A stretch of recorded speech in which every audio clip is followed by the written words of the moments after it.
Hello everyone, আশা করছি সবাই ভালো আছো, সুস্থ আছো।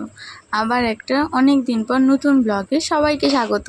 ভিডিওটা সকালের দিক থেকে শুরু করেছি, কিন্তু আজকে ওয়েদারটা খুব সুন্দর ছিল।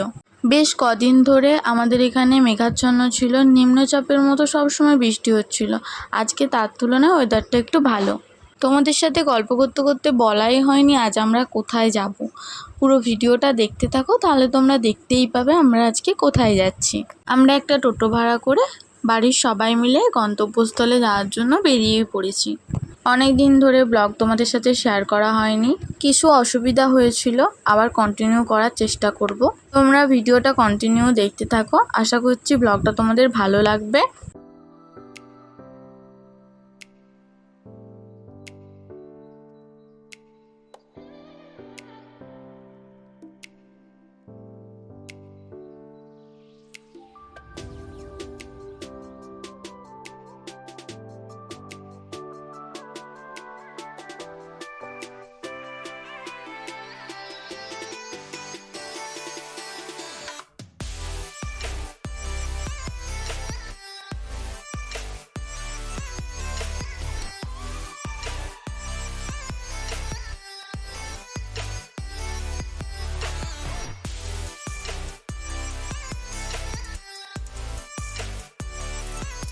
তোমরা কে কে চিনতে পারছো জায়গাটা কমেন্ট করে অবশ্যই জানাবো।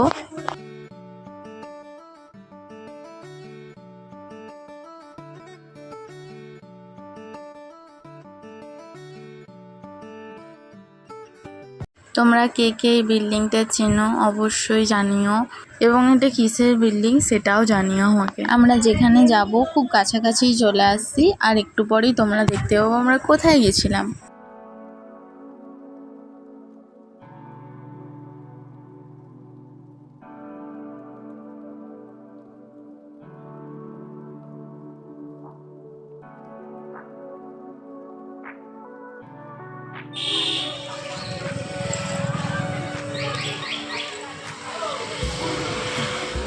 কোথায় তো দাদা, তো দোকানে নাই।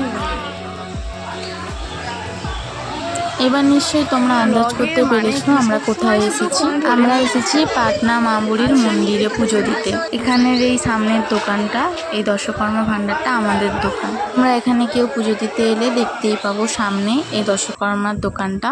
আমরা মায়ের মন্দিরে পুজো দিয়ে সামনে একটু এগিয়ে এসেছি। এখানে দুটো জোড়া শিব মন্দির ছিল প্রণাম করতে। সামনের মন্দিরটার ভিতরে একটা বড় শিব মূর্তি আছে। তোমরা বুঝতে পারছো কিনা জানি না, কতটা ক্যামেরার মধ্যে দেখা যাচ্ছে। মন্দির দুটো বেশ বড় বড়ই ছিল।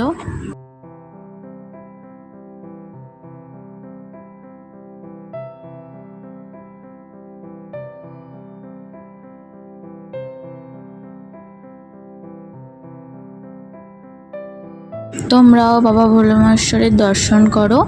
ভিডিওটা আর বেশি দূর বাড়াবো না, আশা করছি ভিডিওটা তোমাদের ভালো লেগেছে। যদি ভালো লেগে থাকে তাহলে একটা লাইক, কমেন্ট, শেয়ার করে আমার পাশে থাকবেন। দেখা হচ্ছে নতুন একটা ব্লগে।